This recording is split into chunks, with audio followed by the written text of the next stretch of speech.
Hi, Sean. I'm Christopher Gallardo with Pop Alternative. How are you doing today? And obviously, it's been I'm I'm doing well. Christopher, how are you? doing good myself. So, this film really deals with deepfakes and AI. And in today's world, there's been so much debate about both their benefits and harm. So, given this, as you're reading through the script of this movie, how do you think it transformed your perspective on this huge debate? Yeah, I mean, I think that it's like great horror films really take from real life, right? And it is, and the idea of deepfake technology messing with people and really throwing a monkey wrench into how we perceive reality is terrifying. And so that's what I think what drew me to the script. When I first read Chris's script, I was like, oh yeah, this is really interesting. This is an example of how this can go south really quickly. And that's what made me interested in doing the movie. I see. Because as you, as an actor, it feels like also with sort of the 2023 strikes that also happened like a few years ago, it feels like it also is still influencing our world today. So, as the state of acting and the writing community really changes, how do you think this film speaks to those changes as you're an artist and an actor? Well, I think that in in my industry as a performer and as an actor, it's incredibly important that we have ownership over our own likenesses in every way that we possibly can. And I think that that is, that's true for this movie as well, even though they're not actors in there. It's like, I think that just the idea that you should be able to take anyone's face and manipulate it to do whatever you want is obviously something that hopefully we can agree can be used for really dangerous things. Oh yeah. Have you seen like some of those like deep fakes for like I don't know, like some of the AI stuff that's been on like Instagram and like where they're Ugh. sort of like transforming the end of videos? It's just insane what Yeah, I hate it. I hate it. It's like it absolutely it makes me sucks. feel old in a way. I'm like, where is this going? And that's what I like about the movie too, is I think Appofeniacs is like, where is this going? Well, here's one, really nefarious outcome. Hmm. Yeah. Oh yeah, for sure. And on your character, Clint, he has this Americana charm both as a cosplay business guy and a loving husband. So even though he briefly appears here and there, what was it like to embody a more cautious character? Yeah, we kind of played with the character a little bit and ended up reining him in just a bit. I think when we first started working on him, he was a little more flamboyant, and kind of brought him a little closer to the vest. And I agree with you. I think that the idea that he is actually a loving husband and really just kind of trying to make a living just like anyone else and do his best is what makes him an interesting character and makes him unlike characters I've played a lot in the past because he's not over the top. He's not a Yeah, you know he's no super. Cracklin. Yeah, right, exactly. Yeah, yeah. And I appreciate that about him. Yeah. Yeah, I love him as a character, and he has some really good lines. And because there's this one line which I think sort of felt like a throwaway line, but it has more importance now in time, in the timeliness of it all. I like the line about how he's speaking about his devotion to the craft will sort of lead to this appreciation from others. How do you think that sticks with you as an artist and actor despite this changing state of things? Yeah, I think that well, you got to remember that Clinto is he's in sales mode there, and he's certainly selling it, and the idea that like, look, like people they're gonna freak out, they're gonna swoon when they see you in this costume that I create. That's a pretty good way to pump up a potential client and to make sure that they know that that they're going to get the real deal. They're going to get the good stuff.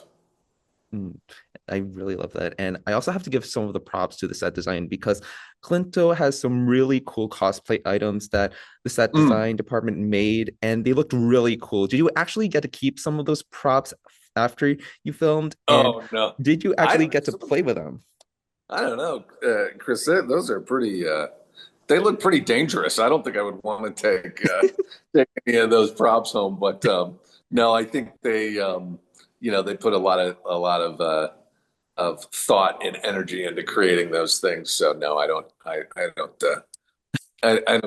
pilfer anything from set. Gotcha. But I gotta ask you though, have you ever thought about like actually doing cosplay outside of acting? Because there are some like really good cosplays from like Guardians of the Galaxy. You have DC with Superman and so many other characters. Have you actually ever thought of going to a convention, just disguising yourself as like a cosplayer and seeing who recognizes you in public? That's pretty funny. I've done well over 100 conventions now in my career. I started doing them about 10 years ago, which is another way that I really kind of relate to the character. And I've seen plenty of people cosplay as me. And I've seen, oh my God, tens of thousands, hundreds of thousands of cosplay outfits. I will admit I have never considered cosplaying myself, like putting on like I put on costumes at work, but when I go to do conventions, I think one of the simple pleasures is appearing as myself. But I will say that the idea of being in disguise is that's pretty enticing. The ability to walk around a convention floor and not have anyone know who I am is that's a pretty sweet deal right there. And I've done it before once or twice in a mask, but no, I let the cosplayers do the full Hmm. cosplay. It's a little outside of my expertise. Gotcha. Because sort of the cosplay thing reminded me. Have you seen like this one photo? I don't know. Do you know Charlie Cox, like the actor for Daredevil? Oh, Have you sure. seen have you seen like that one photo of him dressed up as Bluey at New York Comic Con? Because I feel like you can sort of pull that off. Yeah, I could probably, I don't know. I could probably pull it off, but why would I? I don't know what am I getting out of that deal? I don't know. Like I don't know. Just Some of the surprise, some of the fan. just I don't know. just to be a goofball? Yeah, I'll think Yeah, about it. that would be fun. But on sort of near the end of the film, in the final Mhm. act, it was so intense and it almost reminded me of sort of what happened to you in the Belko experiment. So Oh, yeah, between yeah, oh no, you yeah, go ahead. so between Marty and Clint's situation from these two films, which climax do you think was crazier for you to film? Oh, wow. Well, for for Belko experiment, the whole like at the end of that movie, there is just so much blood everywhere. We're in that building and you're just tracking blood through every at the end of the day, taking clothes off and just wringing them out with so much blood everywhere. And so that part was a little more intense in Belko, but Appofeniacs, I did sit there with my, I don't Yeah, really yeah, want to spoil it's anything, okay. but I sat strapped in that chair for a good A long good while. while. Yeah, and that ending is so like I does I that's the thing that makes Appofeniacs more intense. Really, is having to sit there and watch all that.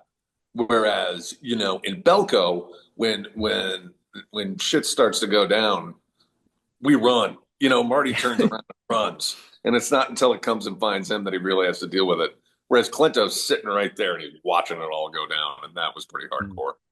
Oh yeah, it was so hardcore. And for my last question, I have to ask this because I am a huge DC fan, loved Maxwell Lord's appearance in Filmmaker. So, given that, can we expect Maxwell Lord to return for Man of Tomorrow? Perhaps not with the Justice gang, but with an Injustice gang?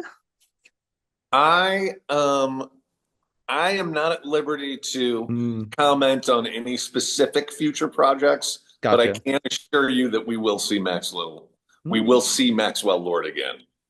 Ooh, interesting. So, Yeah. considering that, sort of after his appearance for Filmmaker, where do you think Maxwell Lord's journey is going? And do you think he's turning a more malicious eye on Superman? Mm. I think you're going to have to keep watching to find out. But Mm, as of I right like now, that. I think what you've seen is, I wouldn't play too much more into it. I think that so far Maxwell's trying to get the Justice Gang off its feet and rolling, and we'll see where it goes from there. Ooh, I can't wait to see where Maxwell Lord goes. But Sean, it has been an honor talking with you today, and I love your work, and I really hope that you have a wonderful day. Can't wait for everyone to see Appofeniacs again. Thank you so much for everything. Awesome. Thank you, Christopher. I appreciate it. Thank you for tuning in to Popternative. Make sure to check out our past episodes of Popternative on YouTube. This has been an Autograph Communications production.